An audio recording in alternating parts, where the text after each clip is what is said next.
another weekend episode of the Inside Posts. We have Kentucky Derby Prep, number infinity.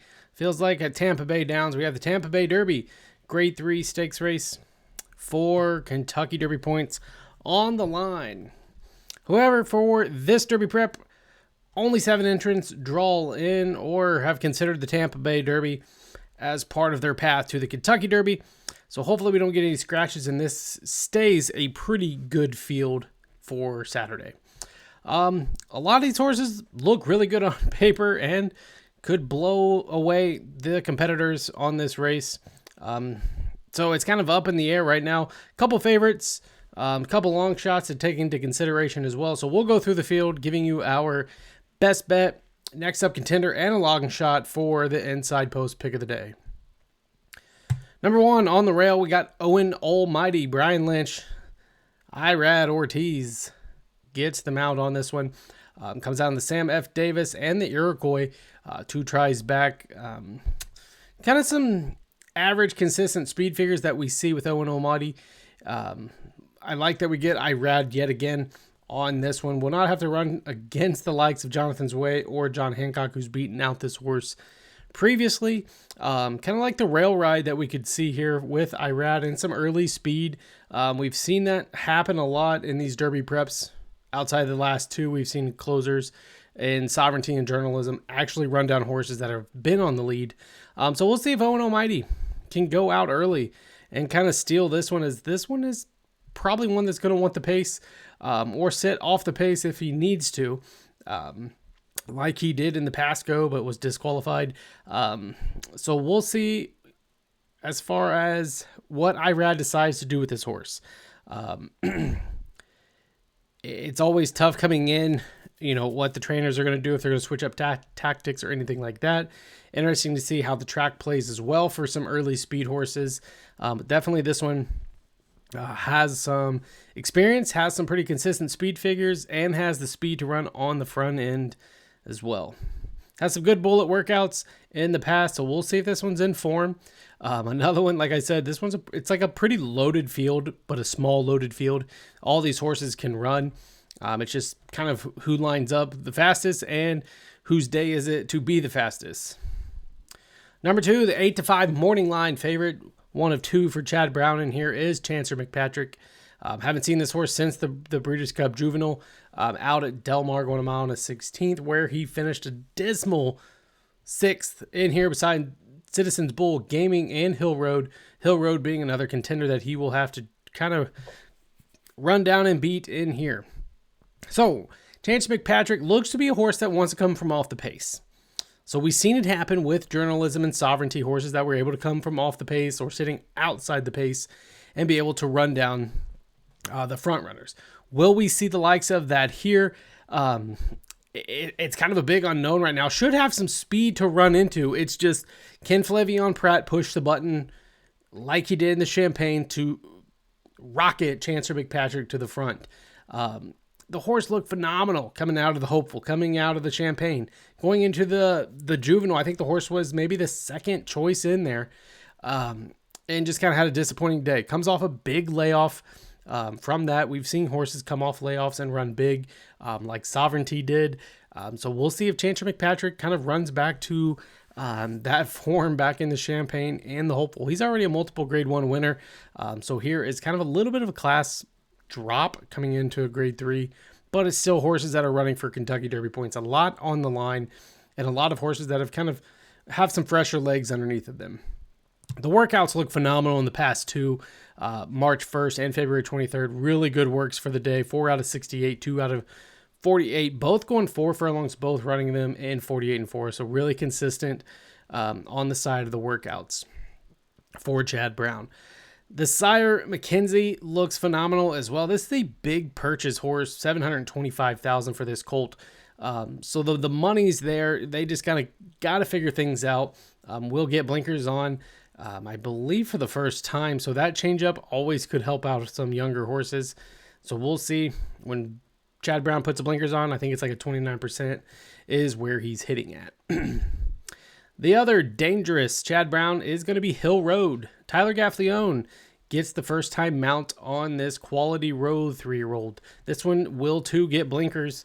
And again, when Chad Brown puts blinkers on horses, we do see an improvement. Now, this one comes off a layoff as well.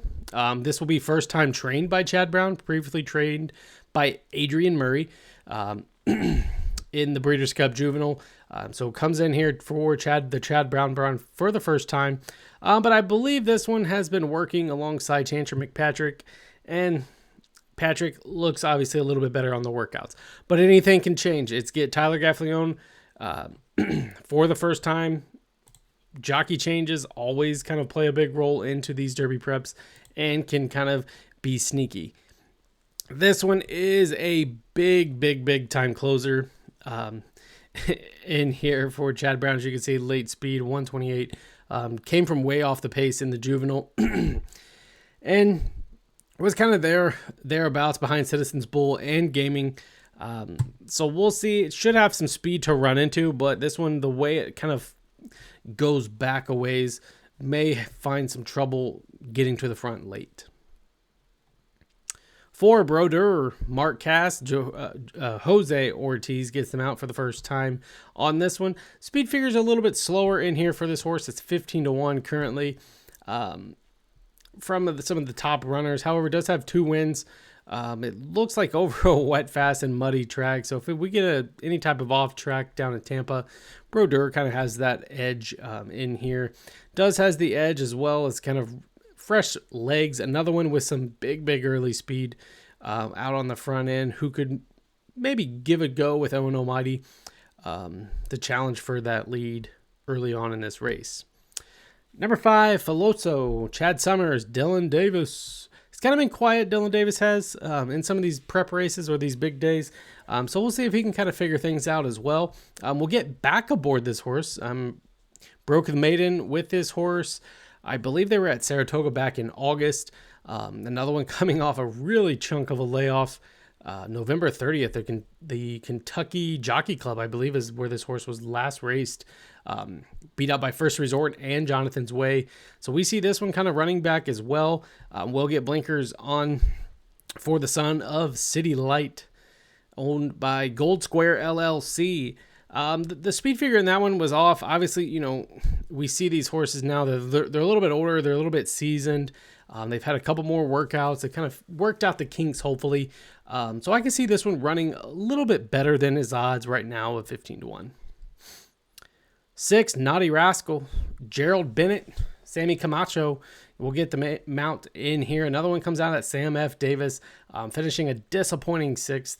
And they're trying to go out early on the lead and just too much class, too much form on the horses in that race. Like I said, John Hancock, Owen Almighty poster was also in there. So just kind of ran into really good horses that day. So he does have a little bit of freshness going for him. But I just think the class of the field is going to be a little bit too much for the Naughty Rascal. And 7 to the far outside, Brad Cox has his lone entrant with Florent Giroux for Windstar Farms. Yes, another 3-year-old buy into mischief in here. And Patch Adams comes out of that Southwest, beat out by Speed King and Sandman.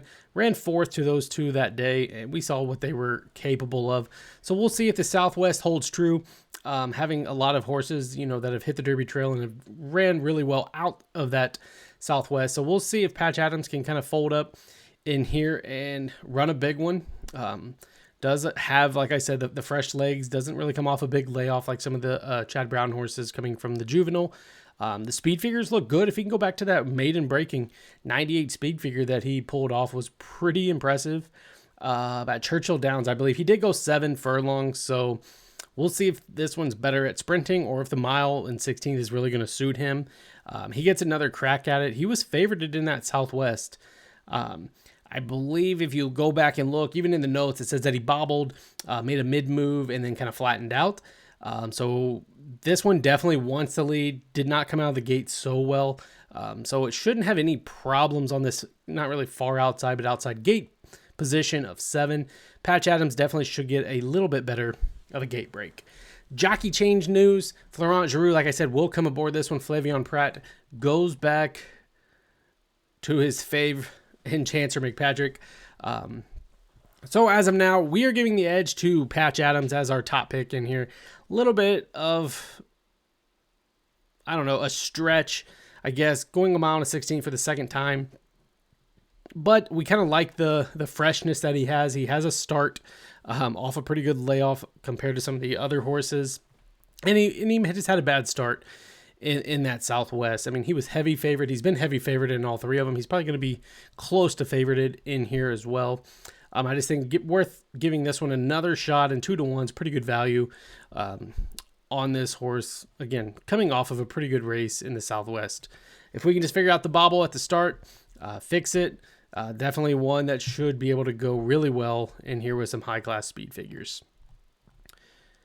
Next, obviously, it's the 2 in Chance or McPatrick. Really good grade 1 winner already as a 3-year-old. The Champagne and the Hopeful just couldn't back it up in that Breeders' Cup Juvenile, but I think he's going to run big here and exact to play with these 2 horses, the 2 and the 7. I mean, it's not going to return much, but it could be, you know, a little bit of value play where you're going to return some ROI in there. Third, this one's kind of tough. Owen Almighty right now does come off a race February 8th, has some pretty consistent speed figures, does like running on the front end. That's the angle that we're playing here. The horse likes running on the front end. And that's kind of what we've seen in a lot of these Derby preps is speed be king.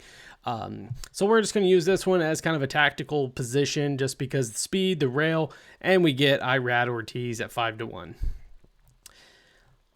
Long shot, we're going to take a swing with the Chad Summers horse and Dylan Davis in Filoso. 15-1 is great value on another horse that comes off a good layoff. However, it doesn't have a whole lot of early speed, looks to make a run late, and has ran against some pretty good horses. First Resort, Jonathan's Way, East Avenue. So I think the horse, you know, it's going to take some time coming off a layoff. I like that they're putting the blinkers on. But 15-1, just take a shot with this one as with our trifectas, and we'll see if we can hold some value with the 2 and the 7 for the Tampa Bay Derby.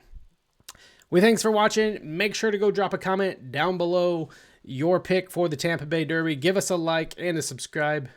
We'll be posting some more Kentucky Derby preps. Good luck, guys.